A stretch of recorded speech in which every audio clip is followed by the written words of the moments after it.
I put you on the Trying spot. to, that was a loaded question, Pete. I know. Um, Sorry about that. Vendor management is difficult. Just, kind of going back to the processes we've set up, I think about, we contract out our fire door inspections. Um, One thing that has really helped us is we have an initial call before we begin the inspection, and I lay out my expectations. Um, and another Is that with all really kind of vendors? Like landmine. most vendors there, Taylor? Um, Most vendors, fire door is so complicated Yeah, because, yeah. like Jack mentioned, there's so many ILSMs you have to do.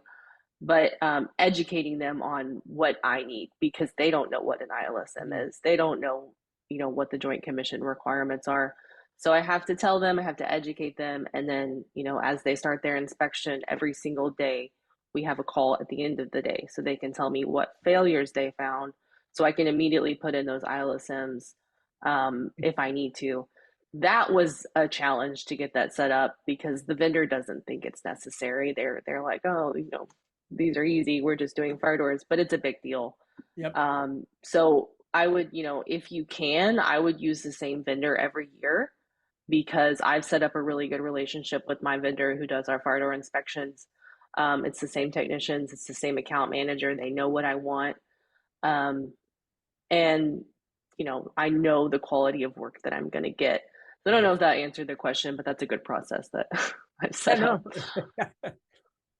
It's whatever. You know what? I'm going whatever to you add to find. that just a big, those are very insightful answer. When it comes to vendor management, and Taylor mentioned they know what I want. And to me, that's a key piece.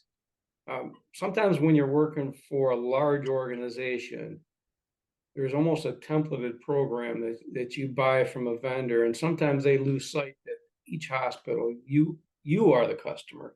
Yes, the organization may be customer, but if I'm responsible for what you are doing, I am your customer, and it matters what I need and what I require from you. You have to keep that first and foremost. You do not have to accept them. You may have a large organization. I could quickly mention names, but it wouldn't do any good because we deal with a lot of vendors. We do not have to put up with a technician that is subpar, for example, or does not communicate well with us, doesn't walk into our hospital and sign in, does not follow our above ceiling process, does not provide executive summary for us in the documents, or is unclear, or their handwriting I can't read. We don't have to put up with that stuff just because there's a master service agreement with our large organization. And so holding people accountable, even when you don't feel like you have the expertise, you may be a young manager new to this industry, but you still have to be comfortable with what they're doing at the end of the day. And it's okay to push back and hold them responsible. And if you got somebody in your building you don't think is performing as they should, then you may have some steps to climb to deal with that person organizationally, but no one should expect subpar work